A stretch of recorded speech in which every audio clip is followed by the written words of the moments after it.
The Kli Yakar brings down that the Me'il was a kapara for the Avera, for the oven, for the sin of Lashon Hara. Speaking negatively about others, even if it's true.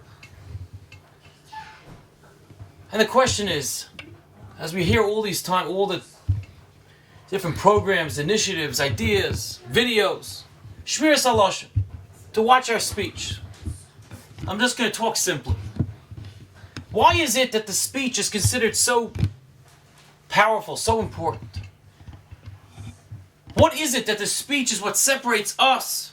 That even it becomes greater than on certain levels than the big three Averis: murder, arayas, improper illicit relationships, and avodah zarah, serving other gods. How does Lashon Hara, speaking negatively about others, rise up there? What is it about bad speech or negative speech that could do us so much harm, personally and collectively? We know the Vilna Gaon in Mishlei, he explains why is it that speech is so important. Why do Jews especially were known to hack, to schmooze? We'll talk about how the IDF, we hear they went into this city and not that city. We, as people, just hearing the news, I don't understand it. Why did they go here? Why did they use this type of missile here, this type of bomb to get here? What are we thinking? We're sitting in the coffee room, at work, wherever we may be, and we're busy talking as to where they should bomb. What are we thinking? What are we're generals? We're people that have gone to war. We have any clue what's going on today? But the nature, we hear a story that happens, right away we have our opinions, and our rumors, and our ideas, and our concepts, and our hack. Where do we come from? But he says everything in life, if there's a power for the good, there has to be an equal power for the bad. So we know that Dibor's speech defines who a Jew is. What he is all about. What makes us different than an animal? We could talk. And as a Jew, we could talk properly.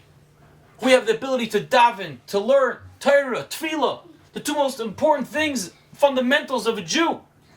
The two easiest ways to connect to Hashem, most powerful ways, is through our speech. So in order to give us proper, free choice of how to use our speech, the desire to speak negatively, the desire to speak disparagingly, the desire to speak about nothingness has to be equally as great. And that's what gives us an opportunity to schmooze and to hack, to give opinions when if you think about it intellectually, it makes no sense. We know nothing about the story. We know nothing about what's going on there. Because Dibor has to work zelu umazeh, has to work in proper proportion.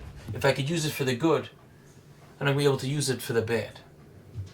So therefore, when we think about the me'il of the Kohen Gadol, and our kapara, we think about the Mishkan, and when we went on there, we look at the grandeur and the unbelievable pride that Klal Yisrael had in their Mishkan, and then eventually into the Beis Hamikdash, and it's something which we're desiring so badly, we're craving for, we're yearning for it.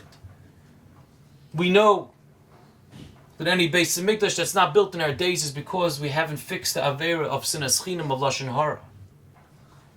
So could you imagine if each one of us will work on it personally a little bit, to realize that Lashon Hara is just coming because I don't feel great about myself, that's why I'm putting down other people.